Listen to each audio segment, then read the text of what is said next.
তো আমার প্রিয় বন্ধুগণ, দেখুন আজ আবার অর্পিতা কী রেসিপি নিয়ে এসছে। হ্যাঁ, আমি নিয়ে এসেছি কাঁচা আমের টক ঝাল চাটনি। চলুন দেখি কিভাবে চাটনিটা বানালাম।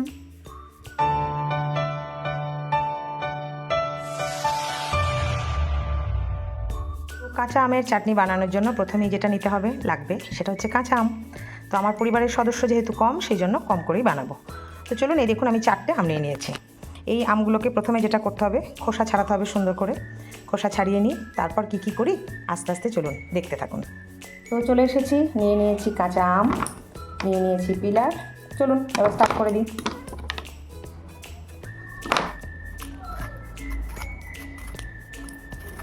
হ্যাঁ, আমগুলো কিন্তু প্রথমে ভালো করে ধুয়ে নেওয়া হয়েছে, যদিও আবার কাটার পরেও আমি ধোবো, কিন্তু প্রথমে একবার ধুয়ে নিয়েছি।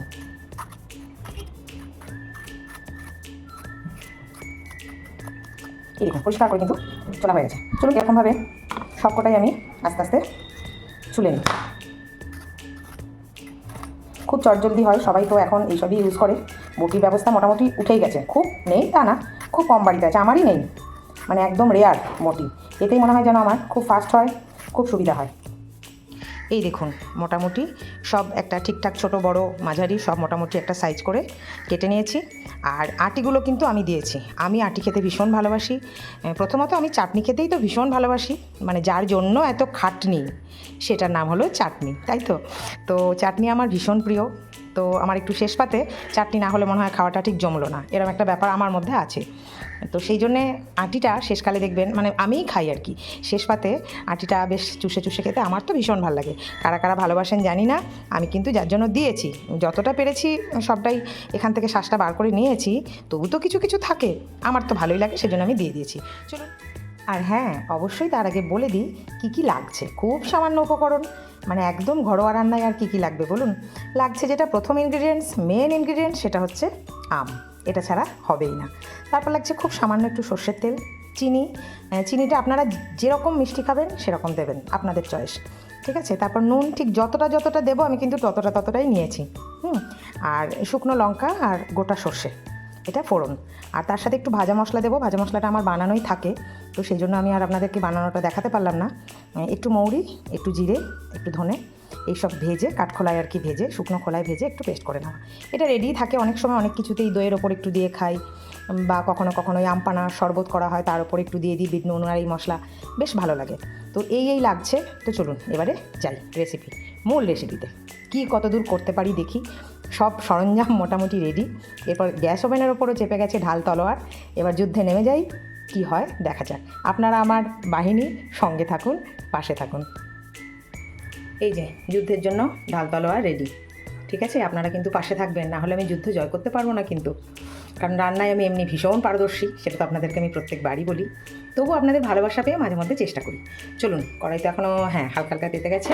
এবার এর মধ্যে দিয়ে দিচ্ছি সর্ষের তেল। আমি যতটা নিয়েছি ঠিক ততটাই কিন্তু আপনাদের সাথে, মানে একদম সেটুকু পরিমাণ মতো দিয়েই কিন্তু আমি রান্না করছি।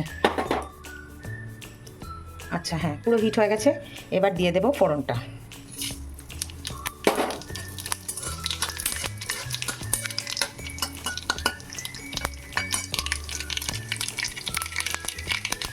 ভালো ভাজা হয়ে গেছে। এরপর দিয়ে দেবো আমটা।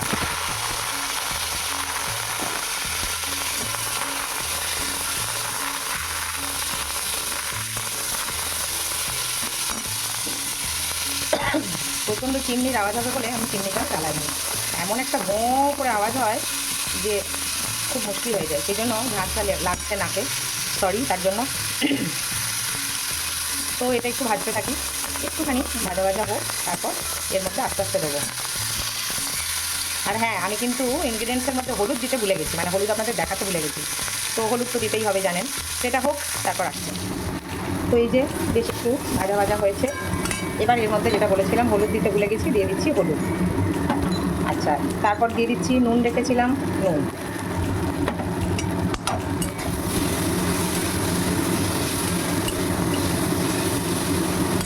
এরপর দিতে হবে কিন্তু জল। তো জলটা দিয়ে দিই, আমি এই 1 বাটি জল দিলাম, ঠিক আছে। কারণ নুন দেওয়ার পর এমনি একটু তাড়াতাড়ি ওটা সিদ্ধ হয়ে যায়। আর একটু দেখি ফুটে যাক, নরম হোক, তারপর যদি বুঝি তারপর আবার একটু না হয় জল দিয়ে দেওয়া হবে। এখন 1 বাটি জলই দিলাম। এই দেখুন ঝাঁজ উঠছিল, একটু চিমনিটা চালিয়েছি, কিরকম আওয়াজ হচ্ছে শুনতে পাচ্ছেন? তো যাই হোক, কিছু করার নেই, অফ করতে ভুলে গেছি। তো এটা এখন একটু ফুটুক, তারপর আবার ফিরে আসছি। দেখুন খুব সুন্দর কিন্তু চাটনি রেডি হয়ে গেছে।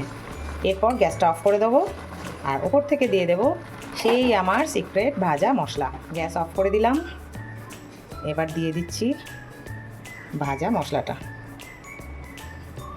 এবার একটু ঢাকা দিয়ে দিচ্ছি, কিছুক্ষণ পর আসছি। তো বন্ধুগণ, তৈরি হয়ে গেল আমার কাঁচা আমের টক মিষ্টি চাটনি। কেমন হলো জানাবেন, ভালো লাগলে ছোট্ট করে একটা লাইক দেবেন, আর বেশি ভালো লাগলে চ্যানেলটিকে সাবস্ক্রাইব করে সব সময়ের মতো আমার এত ভালোবাসা দিয়ে আমার সাথে থাকবেন, আমার পাশে থাকবেন। আপনারাও সবাই ভালো থাকুন, সুস্থ থাকুন, আনন্দে থাকুন, ভালোবাসায় থাকুন। টাটা।